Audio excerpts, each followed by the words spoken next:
यहाँ के लोगों का देखिए दिलदार है, दिल यहाँ के लोगों का देखिए दिलदार है, दिल यहाँ के लोगों का देखिए दिलदार है। अरे अमन का जो है किला, अमन का जो है किला, जिला मेरा कटिहार है। अमन का जो है किला, जिला मेरा कटिहार है। अमन का जो है किला, जिला मेरा कटिहार है। बिस्मिल्लाहिर्रहमानिर्रहीम। इन्नल हम्दलिल्लाहि हम्दन कसीरन तय्यिबन कमा अमर, वस्सलातु वस्सलामु अला सय्यिदिल अंबियाइ वल मुरसलीन मुहम्मद इब्न अब्दुल्लाहिल अमीन। फ़क़द क़ाल अल्लाहु तबारक व तआला फ़िल क़ुरआनिल मजीद वल फ़ुरक़ानिल हमीद। फ़अऊज़ु बिल्लाहि मिनश शैतानिर रजीम। बिस्मिल्लाहिर रहमानिर रहीम। या अय्युहन्नासुत्तक़ू रब्बकुम इन्न ज़ल्ज़लतस्साअति शैउन अज़ीम। वक़ाल अल्लाहु तबारक व तआला फ़िल क़ुरआनिल मजीद वक़र्न फ़ी बुयूतिकुन्न वला तबर्रजन तबर्रुजल जाहिलियतिल ऊला। वक़ाल अन्नबिय्यु सल्लल्लाहु अलैहि वसल्लम बैन यदै स्साअ यस्हरुर रिबा वज़्ज़िना वल ख़मर औ कमा सल्लल्लाहु अलैहि वसल्लम।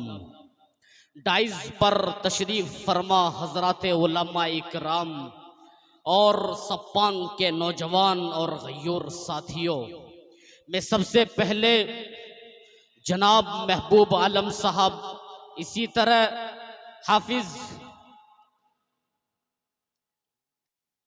अब्दुल रज़्ज़ाक साहब और उनके तमाम कमेटी हजरात का तहे दिल से शुक्रिया अदा करता हूँ कि जिनके तवस्सुत और वसीले से मेरी यहाँ पर पहली मर्तबा हाज़िरी हुई है। हम दुआ करते हैं कि अल्लाह रब्बुल इज़्ज़त इनकी उम्र में बरकत अता फरमाए और इसी तरह से दूर दराज से तशरीफ़ लाए हुए मुअज़्ज़ज़ मेहमानान इकराम का भी तहे दिल से शुक्रिया अदा करता हूँ।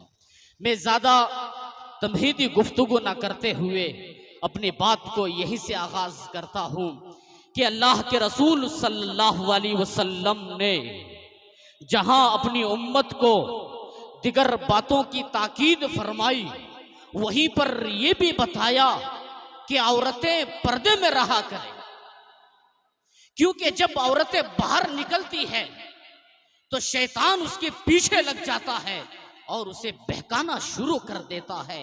इसीलिए औरतों के लिए जरूरी और लाजिम है कि वो पर्दे में रहा करें। मेरे भाइयों दोस्तों, रिवायतों में आता है कि जो औरत बेपर्दा रहती है उसको जन्नत की खुशबू तक नहीं मिलती और उसको जन्नत में दाखिल नहीं किया जाएगा। मगर आजकल की औरतें, बिलखुसूस शहर की लड़कियां, बेपर्दगी में इतनी आगे बढ़ी हुई है कि कुछ नहीं कहा जा सकता।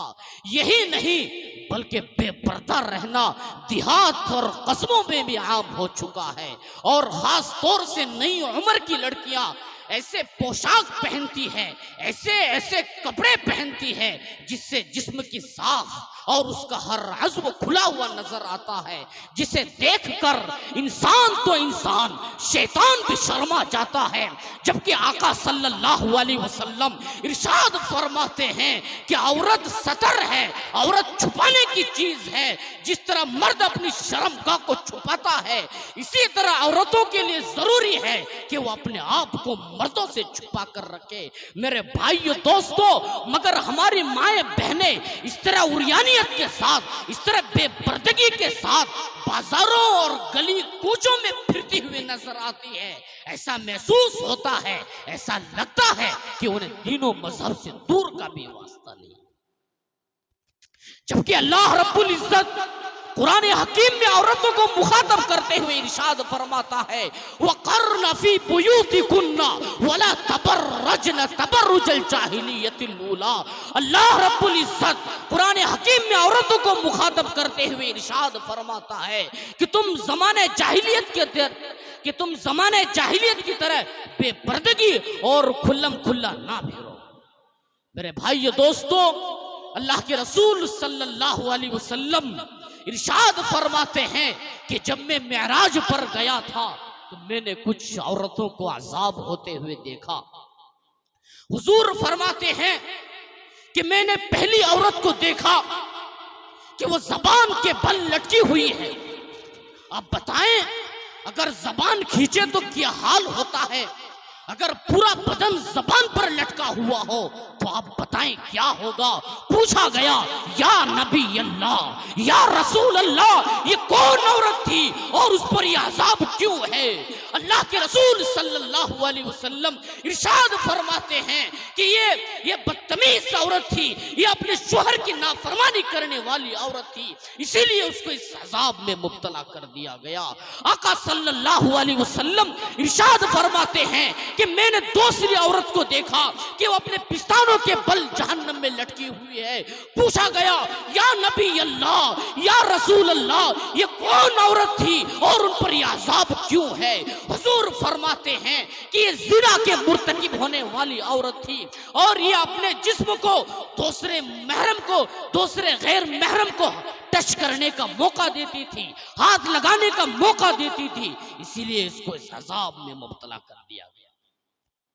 फिर हुजूर फरमाते हैं कि मैंने तीसरी औरत को देखा कि उस औरत के पैर सीने पर बंधे हुए थे और उसका हाथ सर पर बंधे हुए थे।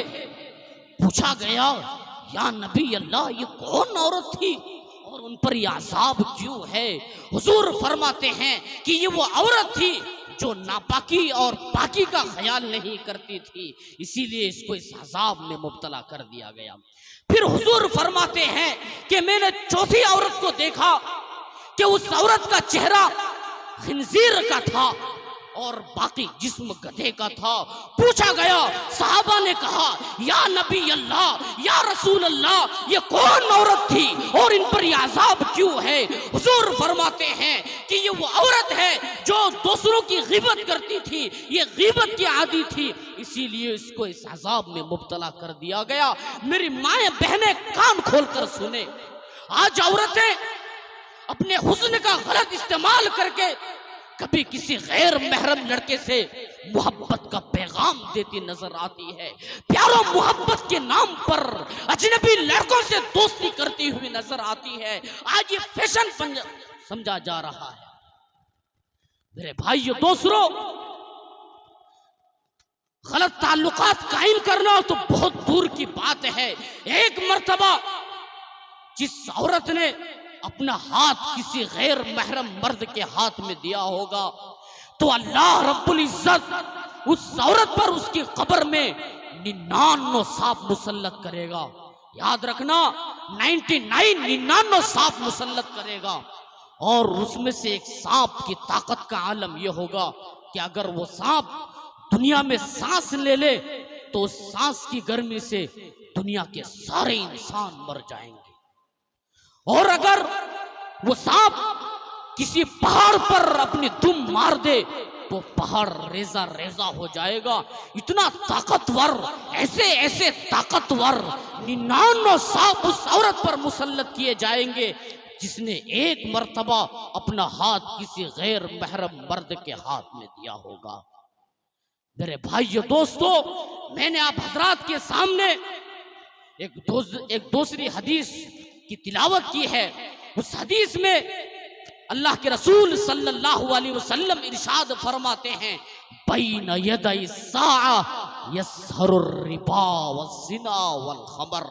वो कायनात के मुसलमानों सुनो, आज कायनात के कोने कोने में और कायनात के चप्पे चप्पे में और कायनात के गांव गांव में और कायनात के शहर शहर में और कायनात के हर मुल्क में मुस्लिम कौम जलील हो रही है, मुस्लिम कौम रुसवा हो रही है। हमारी माओ बहनें की इज्जत नीलाम की जा रही है। कभी मदारिस पर हमले किए जा रहे हैं, कभी अजान पर पाबंदी की बात की जा रही है, कभी हिजाब का मामला सामने आता है। वो सप्पान के नौजवानों, वो सप्पान से ताल्लुक रखने वालों, आओ हम पूछते हैं, आओ ताल्लुक रखने वालों, आओ हम नबी से पूछते हैं कि जब उम्मत में हुजूर फरमाते हैं कि जब उम्मत में 3 चीजें आम हो जाए, जब उम्मत में 3 बुराइयां आम हो जाए तो ये उम्मत चारों तरफ परेशानियों में घेर ली जाएगी और इस उम्मत पर परेशानियों के पहाड़ तोड़े जाएंगे।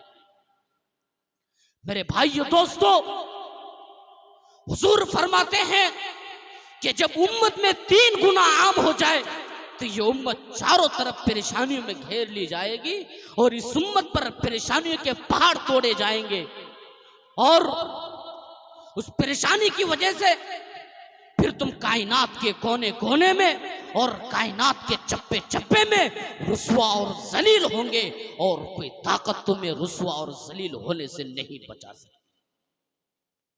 मेरे भाइयों दोस्तों, मैं ये 3 गुना आप हजरात के सामने नंबर बारी बारी तफसील के साथ रखता हूं। आप सोचिए, आप गौर व फिक्र करें, कहीं ये 3 गुनाह हमारी जिंदगी में तो नहीं है। और अगर कोई इन गुनाहों में मुब्तला है तो इसीलिए वो परेशान है। मेरे भाइयों दोस्तों, इस इरादे से सुनो, इस आज़्मे मुसम्मम से सुनो, अगर ये 3 गुनाह हमारी जिंदगी में नहीं है तो हम अल्लाह का शुक्र अदा करेंगे। भाई सप्पान के नौजवानों, हाथ उठाकर बोलो, करेंगे। और अगर बदबख्ती की बुनियाद पर, जहालत की बुनियाद पर, गफलत की बुनियाद पर अगर इन 3 गुनाहों में से कोई एक गुनाह हमारी जिंदगी में वाक़े हो गए, हमारी जिंदगी में दाखिल हो गए, तो हम इन गुनाहों को छोड़ने की कोशिश करेंगे भाई सब लोग। अल्लाह के रसूल सल्लल्लाहु अलैहि वसल्लम इन 3 गुनाहों में से पहला गुनाह, पहला जुर्म, पहली गलती बयान करते हुए ये इरशाद फरमाया, बैना यदै साअ यसहरुर रिबा। इन 3 गुनाहों में से पहला गुनाह ये है कि सूद आम हो जाए, रिश्वत आम हो जाए, बेईमानी आम हो जाए, भाई भाई का माल हड़पना चाहेगा, भाई भाई को मिरास से महरूम करेगा, लोग लोगों के मालों पर हाथ डालेंगे और एक दूसरे का माल नाजायज तरीके से, गंदे तरीके से और बेईमानी तरीके से हड़पने की कोशिश करेंगे। बताओ मुसलमानों, आज क्या हो रहा है? हुजूर फरमाते हैं कि जब सूद आम हो जाए, रिश्वत आम हो जाए, बेईमानी आम हो जाए तो ये उम्मत चारों तरफ परेशानी में घेर ली जाएगी और इस उम्मत पर परेशानी के पहाड़ तोड़े जाएंगे। बताओ सप्पान के नौजवानों, आज क्या हो रहा है? मुझे याद पड़ता है, साहिबे मुस्लिम कहते हैं कि अल्लाह के रसूल सल्लल्लाहु अलैहि वसल्लम इरशाद फरमाते हैं कि जिसने जुआ खेला और जिसने टास खेले उसने अपने हाथ को खिंजीर के खून में लथपथ किया और उसने अपने हाथ को खिंजीर के खून से रंगा है। मुहद्दिसीन फरमाते हैं इसका मतलब यह है कि वो हराम में मुब्तला हो गया और उसकी दुनिया व आखिरत तबाह बर्बाद हो गई। मेरे भाइयों दोस्तों, साहिब तिरमिज़ी कहते हैं कि अल्लाह के रसूल सल्लल्लाहु अलैहि वसल्लम ने इरशाद फरमाया कि जो एक लुक़मा, मुसलमानों तवज्जो से सुनो, सप्पान वालों तवज्जो से सुनो और अपने दिल को और अपने दिल के निहा खाने में मेरी बातों को उतर जाने दो। आका सल्लल्लाहु अलैहि वसल्लम फरमाते हैं कि जो एक लुक़मा हराम का अपने पेट में दाखिल करे, 40 दिन तक उसकी कोई इबादत, उसकी कोई दुआ और उसकी कोई नेकी अल्लाह की बारगाह में कबूल नहीं होती। बताओ नौजवानों, आज हम कितने लुक़मे हराम के खा जाते हैं और हमें एहसास तक भी नहीं होता। हम देखते ही नहीं कि हलाल क्या है, हराम क्या है, बस बैंक बैलेंस होना चाहिए। ठेले पर फल बेचने वाला झूठ बोलने की कोशिश करता है, बेईमानी करने की कोशिश करता है। इसीलिए आका सल्लल्लाहु अलैहि वसल्लम इरशाद फरमाते हैं कि जब उम्मत में सूद आम हो जाए, रिश्वत आम हो जाए, बेईमानी आम हो जाए, तो ये उम्मत चारों तरफ परेशानियों में घेर ली जाएगी और इस उम्मत पर परेशानियों के पहाड़ तोड़े जाएंगे। बताओ सफ़ान के नौजवानों, आज क्या हो रहा है? नबी के सहाबी साद इब्ने वक्कास रजी अल्लाह ताला अन्हु अल्लाह के रसूल सल्लल्लाहु अलैहि वसल्लम की खिदमत में हाजिर हुए और अर्ज करने लगे कि या नबी अल्लाह, या रसूल अल्लाह, आप मुझे कोई ऐसा अमल बतला दीजिए कि जिसके जरिए में मुस्तजाबुद दावात बन जाऊं। आपको मालूम है कि मुस्तजाबुद दावात किसे कहते हैं? मुस्तजाबुद दावात ऐसे शख्स को कहते हैं जो दुआ मांगे और फौरन उसकी दुआ कबूल हो जाए, ऐसे शख्स को मुस्तजाबुद दावात कहते हैं। साद इब्ने वक्कास रजी अल्लाह ताला अन्हु अल्लाह के रसूल सल्लल्लाहु अलैहि वसल्लम की खिदमत में हाजिर हुए और अर्ज करने लगे, या नबी अल्लाह, या रसूल अल्लाह, आप मुझे कोई ऐसा अमल बतला दीजिए कि जिसके जरिए में मुस्तजाबुद दावात बन जाऊं। हुजूर फरमाते हैं कि ए साद, अगर तुम मुस्तजाबुद दावात बनना चाहते हो, अगर तुम मुस्तजाबुद दावात बनना चाहते हो, तो अपने पेट को, अपने मुंह को, अपने हाथ को हराम से बचाओ, हराम खोरी से बचाओ, मुस्तजाबुद दावात बन जाओगे। मेरे भाइयों दोस्तों, हराम इतना बड़ा गुनाह है और उसकी नहुसत इतनी ज्यादा है कि जिसकी बुनियाद पर इंसान कहां से कहां चला जाता है उसे एहसास तक भी नहीं होता। वहाब इब्ने मंबर रहमतुल्लाह अलैह ने एक बड़ा अजीब व गरीब और दिल दहला देने वाला वाकया तहरीर किया है। वहाब इब्ने मंबर रहमतुल्लाह अलैह फरमाते हैं कि हजरत मूसा अलैहिस्सलातु वस्सलाम के जमाने का एक आदमी है, आपका एक उम्मती है, वो जंगलों बयाबान में बैठा हुआ है, उसके खाने का सही इंतजाम नहीं है और उसके कपड़े भी सही सालिम नहीं है। अल्लाह की बारगाह में रोते हुए दुआ मांग रहा है। मेरे भाइयों दोस्तों, उधर से हजरत मूसा अलैहिस्सलातु वस्सलाम का गुजर हुआ। आपने देखा कि मेरी उम्मत जंगलों बयाबान में, आबादी से बाहर, तन्हाई में अल्लाह के सामने आजिज़ी के साथ, इंकिसारी के साथ रोते हुए दुआ मांग रहा है। मेरे भाइयों दोस्तों, हजरत मूसा अलैहिस्सलातु वस्सलाम उस शख्स के पास गए और कहने लगे, अरे भाई क्या कर रहे हो, क्या हो गया, क्यों इतना रो रहे हो? उस आदमी ने कहा, अरे तुम जाओ, तुम्हें हमसे क्या लेना देना। ये शख्स अजनबी था, ये हजरत मूसा को नहीं जानता था, इसीलिए इस आदमी ने ऐसा जवाब दिया। फिर हजरत मूसा अलैहिस्सलातु वस्सलाम ने कहा कि मैं अल्लाह का नबी हूं, मेरा नाम मूसा है। तो ये दुआ मांगने वाला शख्स उठा और अर्ज करने लगा, ए मूसा, मुझे मालूम है कि आप तूर पहाड़ पर जाते हैं और अल्लाह से हम कलामी का शर्फ हासिल करते हैं। अब की बार जब तूर पहाड़ पर जाएं तो अल्लाह की बारगाह में मेरी ये सिफारिश करे कि मैं 40 साल से इस जंगलों बयाबान में अपनी पेशानी को अल्लाह के सामने रख करके 40 साल से दुआ मांग रहा हूँ और मेरी दुआ कबूल नहीं हो रही है। आप अल्लाह से मेरी सिफारिश करें कि मेरी ये दुआ कबूल हो जाए। मेरे भाई दोस्तों, हजरत मूसा अलैहिस्सलातु वस्सलाम तूर पहाड़ पर पहुंचे, अल्लाह से बातचीत हुई और बातचीत में इस कदर मशगूल हो गए कि भूल गए किसी ने कुछ रास्ते में कहा भी था। मेरे भाई दोस्तों, जब हजरत मूसा अलैहिस्सलातु वस्सलाम बातचीत करके वापस आने लगे तो अल्लाह ने खुद याद दिलाया, ए मूसा, जब तुम मेरे पास आ रहे थे रास्ते में मेरे किसी बंदे ने तुमसे कुछ कहा था। हजरत मूसा ने कहा कि हाँ हाँ, तेरा वो बंदा जंगलों बयाबान में आबादी से बाहर तन्हाई में अपनी पेशानी को तेरी किबरियाई के सामने रख करके 40 साल से दुआ मांग रहा है और उसकी दुआ कबूल नहीं हो रही है। मैं मूसा उसकी सिफारिश करता हूं कि उसकी दुआ कबूल कर ली जाए। मेरे भाई दोस्तों, अल्लाह ने कहा, ए मूसा, हम तुम्हारी सिफारिश की बुनियाद पर उसकी दुआ कबूल नहीं करेंगे।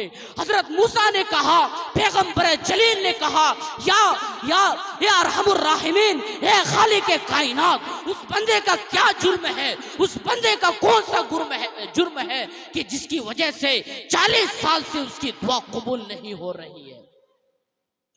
मेरे भाई दोस्तों, 40 साल से दुआ मांग रहा है और उसकी दुआ कबूल नहीं हो रही। आज हम खुद अपने अंदर झांक कर देखे हमारा क्या हाल है।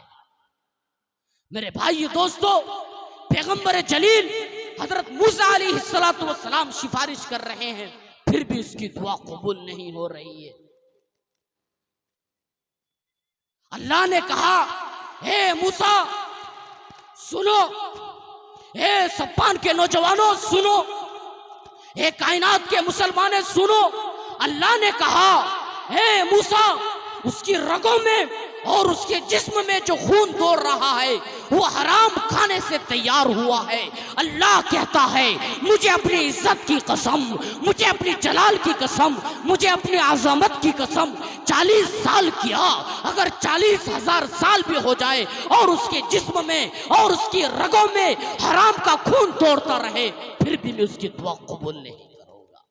हाय हाय मुसलमानों, आज क्या हो रहा है? आप बखूबी वाकिफ हो गए होंगे कि हराम कितना बड़ा गुनाह है और उसकी नहुसत कितनी ज्यादा है कि जिसकी बुनियाद पर इंसान कहां से कहां चला जाता है एहसास तक भी नहीं होता। इसी वजह से अल्लाह के रसूल सल्लल्लाहु अलैहि वसल्लम ने इरशाद फरमाया कि जब उम्मत में सूद आम हो जाए, रिश्वत आम हो जाए, बेईमानी आम हो जाए, तो ये उम्मत चारों तरफ परेशानियों में घेर ली जाएगी और इस उम्मत पर परेशानियों के पहाड़ तोड़े जाएंगे। मेरे भाइयों दोस्तों, अल्लाह के रसूल सल्लल्लाहु अलैहि वसल्लम ने इन 3 गुनाहों में से दूसरा गुनाह बयान करते हुए ये इरशाद फरमाया, बैन यदै साआ यसरुर रिबा वज़िना। इन 3 गुनाहों में से दूसरा जुर्म यह है कि उम्मत में जिना आम हो जाए, हराम कारी आम हो जाए, उम्मत मुंह काला करने पर उतर आए। आज उम्मत मुस्लिमा का नौजवान फिल्म के अड्डों पर, रंडियों के चक्करों में मोबाइल से गंदी फिल्में देखने पर उतरा हुआ है। इसीलिए अल्लाह के रसूल सल्लल्लाहु अलैहि वसल्लम इरशाद फरमाते हैं कि जब उम्मत में जिना आम हो जाए, हराम कारी आम हो जाए, तो ये उम्मत चारों तरफ परेशानियों में घेर ली जाएगी और इस उम्मत पर परेशानियों के पहाड़ तोड़े जाएंगे। मेरे भाइयों दोस्तों, आज मोबाइल के नुकसानात खुद हम अपनी आंखों से देख रहे हैं। मौलाना रूहुल अमीन साहब, मुझे एक बात कहते हुए बड़ी शर्म महसूस हो रही है कि आज मुसलमानों की बच्चियां, ईमान वालों की बच्चियां अदालतों में जाकर ये लिख कर दे रही है कि मैं खुद अपनी मर्जी से, अपनी खुशी से मजहब इस्लाम को, दीन इस्लाम को छोड़ रही हूं और किसी काफिर के जिंदगी का और जहन्नम का हिस्सा बन रही हूं। खुदा की कसम मुसलमानों, हमने कभी नहीं सोचा था कि इतने बुरे दिन मुसलमानों के आएंगे कि मुसलमानों की बच्चियां, ईमान वालों की बच्चियां अदालतों में जाकर ये लिख कर देगी कि मैं अपनी खुशी से, अपनी मर्जी से मजहब इस्लाम को छोड़ रही हूँ, दीन इस्लाम को छोड़ रही हूँ और किसी काफिर की जिंदगी का और जहन्नम का हिस्सा बन रही हूँ। खुदा की कसम हमने कभी नहीं सोचा था इतने बुरे दिन मुसलमानों के आए। चंद दिन पहले की बात है, आपने चैनलों, अखबारों में देखा होगा कि शाम में कितने खतरनाक जलजले आए, लिबनान में कितने खतरनाक जलजले आए, तुर्किया में कितने खतरनाक जलजले आए और उस जलजले में 50,000 मुसलमान शहीद हो गए और 10 लाख मुसलमान बेघर हो गए। मेरे भाई दोस्तों, और इस जलजले में मरने वालों की जो कहानियां सामने आ रही है, उससे आपको बड़ा ताज्जुब होगा कि एक सिर्फ 3 महीने की बच्ची है और उसका पूरा घर शहीद हो गया।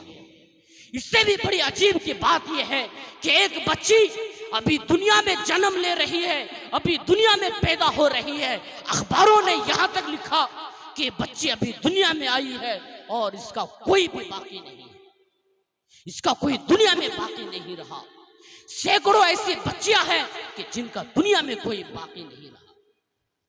मेरे भाई दोस्तों, आपके जहनों में यह सवाल गर्दिश कर रहा होगा कि आखिर जलजले क्यों आते हैं। मैं आपसे पूछना चाहता हूं कि शाम में कौन रहते हैं? आप जवाब देंगे मुसलमान। तुर्किया में कौन रहते हैं? मुसलमान। लिबनान में कौन रहते हैं? मुसलमान। जलजले आए मुसलमानों के इलाके में, शहीद हुए मुसलमान, मुसीबतें आई मुसलमानों पर। आखिर क्या वजह है? आप सोच रहे होंगे कि वहां के लोग गुनहगार हैं। इसका मतलब ये नहीं है मेरे भाई दोस्तों। तुर्किया जैसे मुसलमान, तुर्किया में खुदार जैसे मुसलमान आपको पूरे कहीं नहीं मिलेंगे। लिबनान जैसे बहादुर और इस्लाम के वास्ते जान देने वाले मुसलमान कहीं नहीं मिलेंगे। शाम जैसे मुजाहिदीन आपको कहीं नहीं मिलेंगे। फिर जलजले वहां पर क्यों आए? आज से 1450 साल पहले हमारी माँ हजरत आयशा ने हुजूर सल्लल्लाहु अलैहि वसल्लम से पूछा कि ये जमीन झटके क्यों लेती है और जलजले क्यों आते हैं। मेरे भाई दोस्तों, आका सल्लल्लाहु अलैहि वसल्लम ने 1450 साल पहले फरमाया था कि जब जिना आम हो जाएगा तो फिर जमीन पर जलजले आएंगे। हमने सोचा कि जिना सिर्फ उस मखसूस अमल का नाम है, ऐसा नहीं। हुजूर फरमाते हैं अल आइनान तज़नियान व रिजलान तज़नियान, आंखें भी जिना करती है, हाथ भी जिना करते हैं, पैर भी जिना करते हैं। आज हर मर्द, हर नौजवान आंखों की जिना में मुब्तला है। मेरे भाइयों दोस्तों, मैं औरतों से मुखातब होकर के ये कहना चाहता हूं कि मेरी माए बहने, तुम्हारी इज्जत अल्लाह रब्बुल इज्जत ने हिजाब में, पर्दे में, नकाब में रखी है। 2 साल पहले की बात है, आपने देखा कि कर्नाटक में हिजाब का मामला सामने आया। कर्नाटक के लोगों ने और कर्नाटक के स्कूल वालों ने यह कहा कि हम मुस्लिम बच्चियों को हिजाब और नकाब और पर्दे के साथ स्कूल में आने नहीं देंगे। लेकिन कर्नाटक की एक शेरनी मुस्कान नाम की बेटी, जब वो नकाब और हिजाब के साथ पर्दे में स्कूल गई तो कुछ कुत्ते उसके पीछे भौंकने लगे। उस वक्त उस मुस्कान नाम की बेटी ने सबके सामने, उस कुत्तों के सामने आवाज़ बुलंद अल्लाहु अकबर की नारा बुलंद की।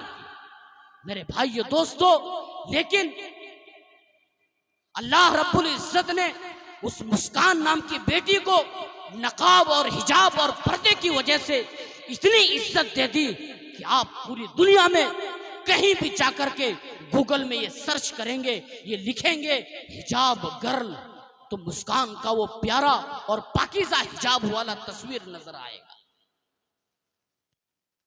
अल्लाह रब्बुल इज्जत ने उस मुस्कान नाम की बेटी को हिजाब और पर्दे की वजह से कितनी इज्जत दे। मेरे भाइयों दोस्तों, मैं औरतों से मुखातब करके ये कहना चाहता हूं कि अल्लाह रब्बुल इज्जत ने तुम्हारी इज्जत हिजाब और पर्दे में रखी। और माँ जो है, माँ की गोद जो है बच्चे का पहला मदरसा होता है। इसीलिए औरतों पर जरूरी और लाजिम है कि वो अपने बच्चों को बुराइयों से रोके।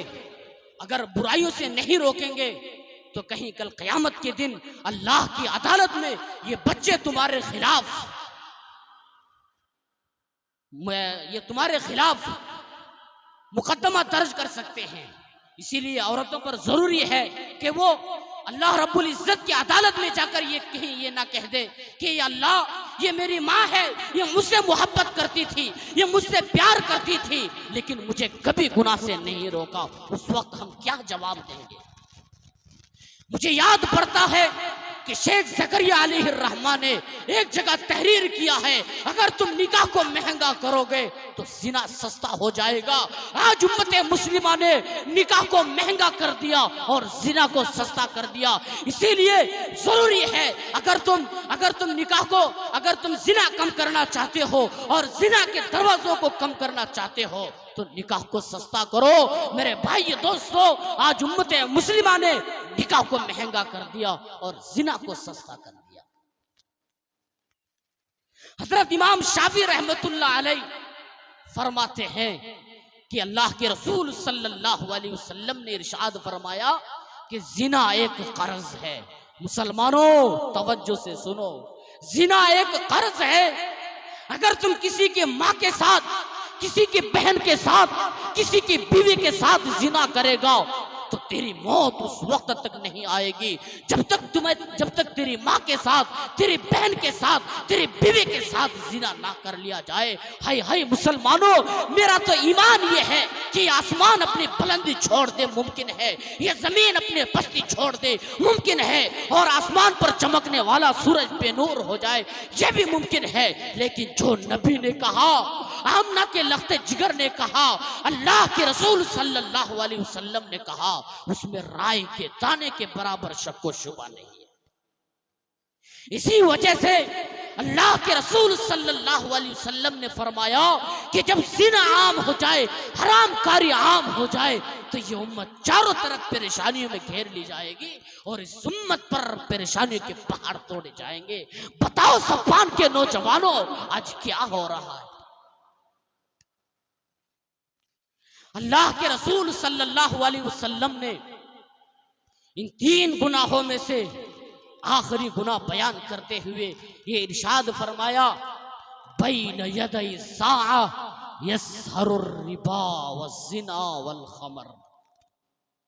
इन 3 गुनाहों में से आखिरी गुनाह, आखिरी जुर्म यह है कि उम्मत में शराब आम हो जाए, उम्मत शराब में, चर्स में, नशे में, भंग में मुब्तला हो जाए तो ये उम्मत चारों तरफ परेशानी में घेर ली जाएगी।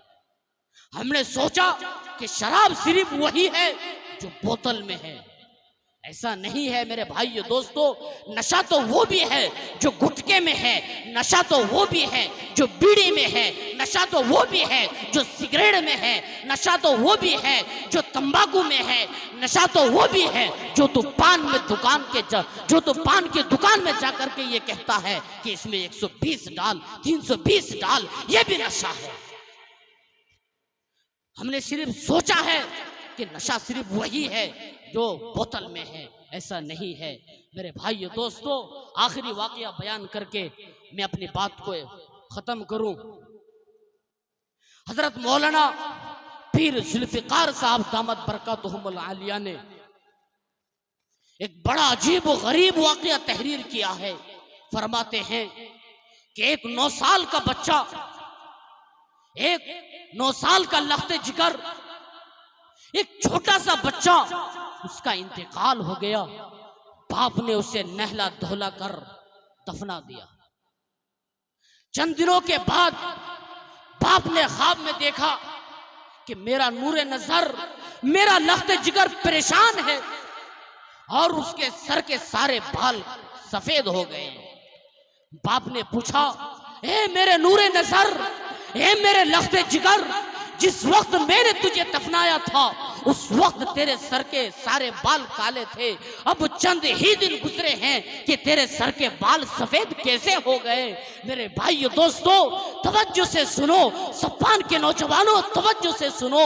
उस नूरे नजर ने कहा, उस 9 साल के बच्चे ने कहा, उस लफ्ज़े जिगर ने कहा, हे अब्बू जान, मेरे बराबर में, मेरे पड़ोस में किसी शराबी कबाबी को दफन कर दिया गया है और उस पर जो अल्लाह का अजाब हो रहा है उसकी वजह से मेरे सर के सारे बाल सफेद हो गए। मेरे भाई दोस्तों, अज़ाब कब्र पड़ोस में हो रहा है और मासूम के सर के बाल सफेद हो रहे हैं। इसी वजह से अल्लाह के रसूल सल्लल्लाहु अलैहि वसल्लम ने फरमाया कि जब उम्मत में रिश्वत आम हो जाए, बेईमानी आम हो जाए, झूठ आम हो जाए, जिना आम हो जाए, हरामकारी आम हो जाए, उम्मत मुंह काला करने पर उतर आए, उम्मत में शराब आम हो जाए, चर्च आम हो जाए, उम्मत नशे में मुब्तला हो जाए, तो ये उम्मत चारों तरफ परेशानियों में घेर ली जाएगी और इस उम्मत पर परेशानियों के पहाड़ तोड़े जाएंगे। बताओ सफ़ान के नौजवानों, क्या हो रहा है? हम कभी अपने अंदर जरा झांक कर देखें कि आज क्या हो रहा है। हम दूसरों को बुरा भला कहते हैं लेकिन खुद अपने साथ में तवज्जो नहीं करते। मेरे भाई दोस्तों, आखिर में मैं ये कहना चाहूंगा कि ये मदारिस दीन के, ईमान के किले हैं। मेरे भाई दोस्तों, इन मदारिस की हिफाजत करो। आखिर में अल्लामा आलूसी रहमतुल्लाह अलैह ने इन्ना नहनु नज़्ज़लना ज़िक्रा के तहत एक बड़ी अजीब व गरीब बात तहरीर फरमाई है। हजरत फरमाते हैं कि अल्लाह रब्बुल इज्जत ने कुरान की हिफाजत की जिम्मेदारी ली है, लिहाजा अल्लाह रब्बुल इज्जत कुरान की हिफाजत के लिए अपने बंदों को मुंतखब करता है, अपने बंदों को चुनता है। लिहाजा अल्लाह के कलाम की हिफाजत का जरिया वो लोग भी है जो कुरान पढ़ते हैं, वो लोग भी है जो कुरान पढ़ाते हैं, वो लोग भी है जो इन पढ़ने पढ़ाने वालों पर और जिन मकतब और मदरसों पर पढ़ाया जाता है उन पर अपना माल खर्च करते हैं, वो लोग भी है। लिहाजा अगर कुरान पढ़ सकते हो तो पढ़ो, अगर पढ़ा सकते हो तो पढ़ाओ, अगर नहीं पढ़ सकते, नहीं पढ़ा सकते तो इन पढ़ने पढ़ाने वालों पर अपना माल खर्च करो, क्योंकि ये दुनिया में भी कामयाब है और आखिरत में भी इनका मामला नूर नाला नूर है। लिहाजा मुसलमानों, इन मदारिस की हिफाजत करो। ये मदारिस दीन के, ईमान के किले हैं। करेंगे भाई सब लोग? हाथ उठाकर कहो करेंगे। अगर जान की जरूरत पड़ी तो जान देंगे, माल की जरूरत पड़ी तो माल देंगे। देंगे भाई सब लोग? दुआ करें कि अल्लाह रब्बुल इज्जत के ही सुनी बातों पर अमल की तौफीक मरहमत फरमाए। वाखिरु दावाना अल्हम्दुलिल्लाहि रब्बिल आलमीन। इनकी तकरीर में दरिया की रवानी देखी, इनकी तकरीर के दरिया की रवानी देखी, इनकी तकरीर में दरिया की रवानी देखी, गुंचा व गुल की रंगीन जवानी देखी, अब्र बन के बरस पड़ने को जो आया वाइज, बेहतर हमने खम्मे की सैलानी देखी। ये थे जनाब हजरत मौलाना अबसार आलम साहब माला पारा, जो बड़े ही अच्छे अंदाज में तकरीर फरमा रहे थे। हजरत वाला ये पैगाम दे रहे थे कि माँ बहनों के हवाले से कि बेपर्दा हो चुकी है, और हमारे नौजवान भाइयों इनको भी पैगाम दे रहे थे कि आज बुराइयां आम हो